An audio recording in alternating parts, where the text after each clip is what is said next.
Jadi jangan sampai kita kekurangan kalsium, sehingga biasanya ada beberapa yang dia masih hamil tapi ada yang kayak kropos, giginya copot, tulangnya maksudnya kayak sakit punggung deh dan lain sebagainya. Nah itu kita hindari dengan mengonsumsi banyak kalsium.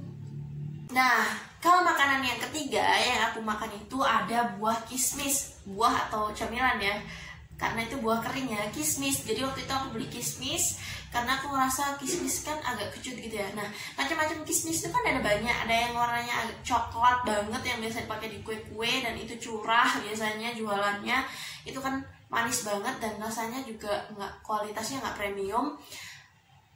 Terus ada kismis hijau, ada kismis kuning. Nah kalau itu waktu itu aku sih beli kismis kuning karena aku merasa ketika aku makan kismis kuning itu rasanya biar ada kecut-kecutnya dikit, jadi aku makan yang kismis kuning itu sebagai cemilan aku, dan itu selalu ada di tasku kemanapun aku pergi, kuliah, kerja. Apa aja manfaat kismis? Manfaat kismis itu dia juga bisa sebagai sumber energi. Dia bisa mengurangi rasa mual karena dari ada rasa kecutnya itu. Dia kan sebenarnya buah anggur yang dikeringkan ya. Terus dia juga bisa mengurangi resiko anemia. Dia juga bisa mencegah sembelit.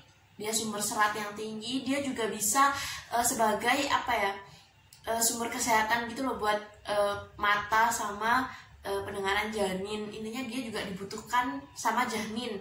Kandungan yang ada dalam kismis itu dibutuhkan juga sama janin. Nah makanan yang keempat yang aku makan yaitu biskuit sih. Biskuit ya, biskuit. Dan waktu itu aku makan biskuit Regal. Pagi hari kalau aku gak makan oatmeal atau aku gak makan pisang, aku bangun tidur yang benar-benar bangun tidur sebelum aku ke kamar mandi dan lain sebagainya itu aku harus ada teh hangat, kemudian ada Regal itu tadi. Jadi aku makan Regal itu aku celupin di teh hangat, terus teh hangatnya aku seruput sedikit-sedikit biar masuk ke perutku itu agak hangat, karena kalau pagi hari itu dingin, mual, sampai nanti ada matahari terbit itu baru mualnya hilang sih aku biasanya, makanya disebut morning sickness. Aku nggak tahu sih manfaat baik buruknya si biskuit ini atau teh itu seperti apa buat ibu hamil, tapi waktu itu aku konsumsi di trimester 1 aja sih, dan itu nggak terlalu sering karena lebih sering pisang sama kismis, terus oatmeal itu tadi. Nah untuk makanan yang selanjutnya itu ada permen asem. Jadi bekalku itu juga ada permen asem, jadi kadang itu kayak mulut kita harus ada yang asem-asem gitu setiap saat. Ya nggak harus setiap saat juga sih, maksudnya kayak apa ya, karena ketika kita hamil itu produksi ludah, air liur kita itu meningkat teman-teman. Jadi kadang kayak kok dikit lagi, kok baru sebentar udah rasanya pengen ludah lagi. Dan waktu itu aku sering banget ludah sampai aku tuh bawa tisu itu cuma buat buat ngelap ludahku doang, karena nggak mungkin kan kalau misal di tempat yang tidak memungkinkan terus selalu ludah di sembarang tempat. Jadi aku pakai tisu itu buat ngeluarin ludahku kayak gitu.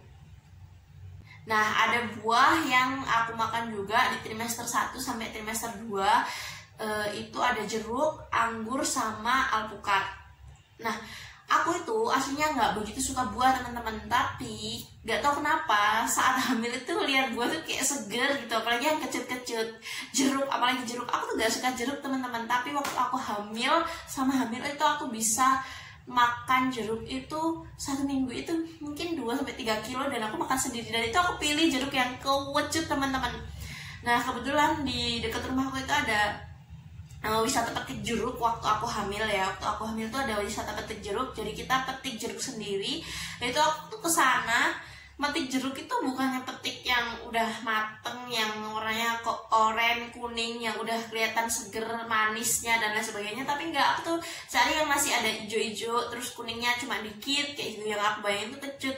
Sampai waktu aku bawa keluar dari kebunnya itu, aku mau bayar, bapaknya bilang, "Lo kok milihnya yang kayak gini sih mbak?"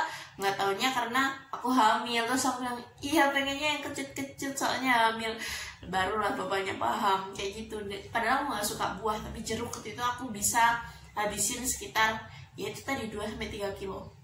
Nah teman-teman, selain itu tadi ada makanan yang bisa aku makan Tapi itu makanannya harus berkuah. Jadi biasanya kalau aku nggak makan makanan yang tadi aku sebutin, aku makan soto atau bakso dan itu berkuah yang harus panas, fresh. Jadi biasanya aku makan di tempat, nggak mau dibawa pulang ke rumah kalau beli misal.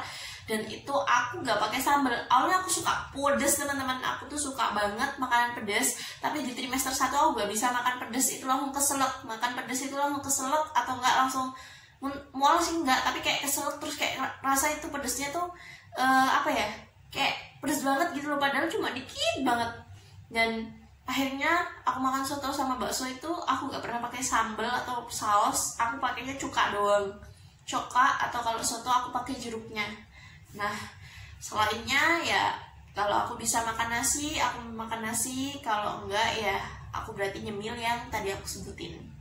Itu tadi makanan-makanan yang bisa aku makan sebagai anti mual aku. Semoga ini bermanfaat buat teman-teman semuanya. Jangan lupa bersyukur hari ini. Terima kasih dan sampai jumpa di video selanjutnya.